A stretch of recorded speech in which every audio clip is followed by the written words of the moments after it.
ایرانی supreme leader آیت اللہ خامنائی کی جانب سے اسرائیل کو بھرپور اور دندان شکن جواب دینے کے اعلان کے بعد ایران نے اسرائیل کے تباہ کن جواب دینے کے لیے خود کو تیار کر لیا ہے۔ امریکی انٹیلیجنس نے انکشاف کیا کہ ایران اسرائیل پر جوابی حملے کے لیے مکمل طور پر تیار ہے، لیکن یہ واضح نہیں ہے کہ ایران کا جواب کب اور کیسے آئے گا۔ اسرائیلی میڈیا نے رپورٹ میں کہا کہ ایرانی رد عمل آئندہ دنوں میں عراق یا دیگر پراکسی سے بیک وقت کارروائیوں کی صورت میں آ سکتا ہے۔ ایران نے خطے کی سفارتکاروں کو بھی انتباہ دے دیا ہے کہ وہ آئندہ دنوں میں اسرائیل پر مزید طاقتور جنگی ہتھیاروں سے بھرپور اور پیچیدہ حملے کے لیے بالکل تیار ہے۔ ناظرین، امریکی اخبار وال اسٹریٹ جرنل کی ایک خبر میں دعویٰ کیا گیا ہے کہ اسرائیل کے خلاف جوابی کارروائی سے روکنے کے لیے امریکی انتباہ کے باوجود ایران کی جانب سے عرب سفارتکاروں کو آگاہی دی گئی کہ ایران اسرائیل پر پہلے سے زیادہ طاقتور ہتھیاروں کے ساتھ جوابی حملہ کرے گا۔ امریکی اخبار کے مطابق ایران کی جانب سے عرب سفارتکاروں کو بتایا گیا ہے کہ اسرائیل حملے میں 4 افسران اور ایک سویلین کی شہادت کا بدلہ لینے کے لیے ایران کے اگلے حملے میں ایرانی فوجی بھی بھرپور حصہ لیں گی۔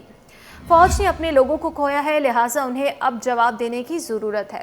جبکہ دوسری جانب مغربی حکام کے مطابق ایرانی فیصلہ ساز اس بات پر بحث کر رہے ہیں کہ انہیں اسرائیل کو کیسے اور کیا جواب دینا چاہیے۔ وہ اس بات پر غور کر رہے ہیں کہ حملہ براہ راست ہونا چاہیے یا ایران سے باہر سے اسرائیل پر حملہ کیا جائے۔ ان کے مطابق ایران عراقی سرزمین کو اسرائیل کے خلاف آپریشن کے لیے استعمال کر سکتا ہے، جہاں سے ممکنہ طور پر اسرائیلی فوجی تنصیبات کو نشانہ بنایا جائے گا، لیکن یہ حملہ مزید جارحانہ ہو سکتا ہے۔ ادھر رہبر انقلاب اسلامی آیت اللہ خامنائی کا کہنا ہے کہ ہم یقینی طور پر وہ سب کچھ کریں گے جو ایرانی قوم کی تیاری کے لیے کیا جانا چاہیے، چاہے وہ عسکری معاملات ہوں یا سیاسی۔ عالمی نظام پر حکمرانی کرنے والے مجرمانہ عناصر کا مقابلہ کرنے کے لیے ایرانی قوم اور اس ملک کے حکام کی عمومی تحریک یقینی اور منصفانہ طور پر کسی بھی طرح ناکام نہیں ہوگی۔ آیت اللہ خامنائی کا یہ بھی کہنا ہے کہ اب مسئلہ صرف انتقام کا نہیں ہے بلکہ ایک منطقی تحریک کا ہے۔ ایرانی حکام اس سلسلے میں کسی قسم کی کوتاہی نہیں کریں گے۔ انہوں نے کہا کہ ایران کے دشمن بشمول امریکہ اور صہیونی حکومت کو معلوم ہونا چاہیے کہ وہ ایران اور مزاحمتی محاذ کے خلاف جو کچھ کر رہے ہیں اس کا سخت جواب بھی ملے گا،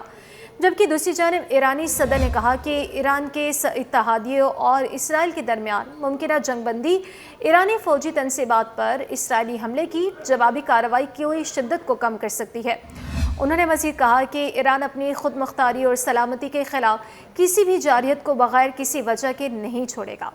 اسرائیلی فضائی حملے کا جواب دینے کی ناگزیر ہونے کی ایرانی دھمکیوں اور یقین دہانیوں کے بعد پاسداران انقلاب نے بھی امریکہ، اس کے اتحادی اسرائیل اور اس کی حمایت کرنے والی مغربی ممالک کو ایک بار پھر سے تنبیہ کی ہے۔ پاسداران انقلاب کے کمانڈر میجر جنرل حسین سلامی نے کہا کہ مزاحمتی محاذ اور ایران دشمن کا مقابلہ کرنے اور اسے شکست دینے کے لیے اپنے آپ کو ہر ضروری چیز اور ہر طرح کے اسلحے سے لیس کریں گے۔